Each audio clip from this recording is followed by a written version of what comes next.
Night Trap landed onto the gaming scene back in 1992 thanks to digital pictures. It, according to the back cover, became the first CD title with continuous full motion video and audio. It launched just as the full motion video technique was making a big comeback thanks to the arrival of the CD, and PCs plus consoles started adopting this new format, which meant capacity to store games was no longer a problem. It also meant the full motion video idea, which had been around years prior to the likes of Night Trap, that designers could now utilise animations or, in most cases, real actors to create informative cutscenes, and now entire games or interactive movies as they were also known, rather than using traditional methods more than ever. It became common for a time as developers jumped on board to try and give gamers a new way to play, a more realistic approach and immersive experience, though many games were deemed linear, cheesy, B-grade type movies and didn't use the technology to their advantage. Night Trap is known for many reasons, one for its mature content as young women occupy a house for the night while being stalked by augurs, vampire-like enemies that, given the chance if the player is not watching carefully, will attack and kill the women in question. 2 for its most violent death and controversial bathroom scene, which was deemed by some as very offensive. And thirdly, because this led to the game being involved in the 90s congressional hearings concerning violent video games, along with the likes of Doom, Lethal Enforcers and Mortal Kombat. Since at this time there was no rating system in place for the medium, hence why these games sparked the arrival of the ESRB, the Entertainment Software's rating board that still, to this day, assigns age and content rating to games landing in Canada, Mexico and America. Night Trap today may seem tame in today's standards, but back then there were petitions to have it completely removed, which it was from Toys R Us and KB Toys, plus Germany even had it completely banned. It's interesting to note that Night Trap's life actually came about between 1986 and 1987, where Hasbro investors on an up-and-coming games console codenamed the Nemo, later to be known as the ControlVision, a platform which adopted VHS tapes, had already had a prototype for the game in place called Scene of the Crime, and Night Trap itself was fully filmed in 1987.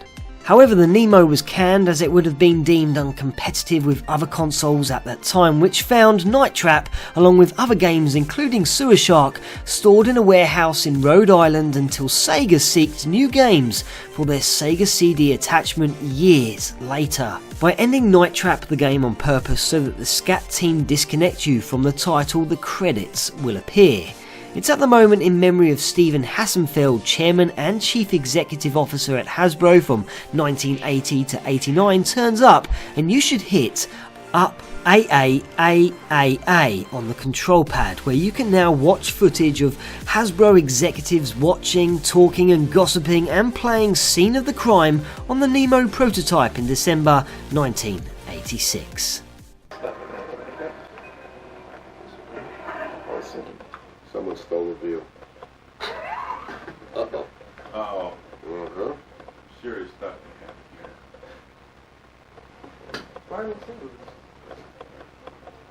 Where'd the sound go, John? We only have 2 tracks to go around. Well, she just goes Well, we're gonna get in the hall. I'm going back to the hall. Oh, see now. Hey, Norman! Norman! Go in the study. Ladies, Norman's in the bathroom. Back to the hall again. Try to keep Watch watch carefully here. Short circuit. Power check. Oh, man. I'm gonna go along. Wherever you go, the power down should get the power. Who's Norman? Oh, we're talking in the study now. I'm in the bathroom. David back in the study. How do you know which room you're in? Because I'm pressing the button. No, but there's nothing on this. That's the study. You can In see the real product, we'll highlight the Yeah, you should have. Actually, you had that in the first piece. You had that one highlighted. Hopefully they're still like this. My God, I've been wrong! Please! Everyone, No shit, Charlie. Right. You know it's not the one in the tail. Who it was that robbed me of my money. Uh-oh, you're wrong. So who did it? You gotta play the game again. Larry, I hope she didn't think it was you. No, it wasn't me. I was watching her. Yeah, that's That's true. That's it. No. Had to be somewhere. Uh-oh. If you also pop in the game into a CD player or use the audio function on the Sega CD and select track 2, you can hear the following secret message. Good afternoon, Digital Pictures.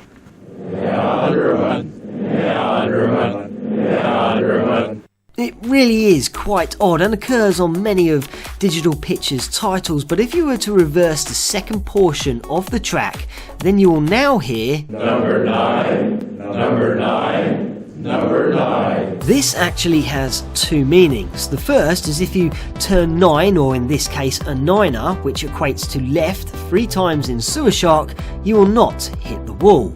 It also refers to the man saying number 9 throughout the track Revolution 9 that appears on the Beatles' 1968 White Album, which as a piece sparked theories that Paul McCartney was dead, as by playing the track backwards the number 9 segment would sound like Turn Me On, Dead Man. And this completes our episode. Good afternoon, Digital Pictures.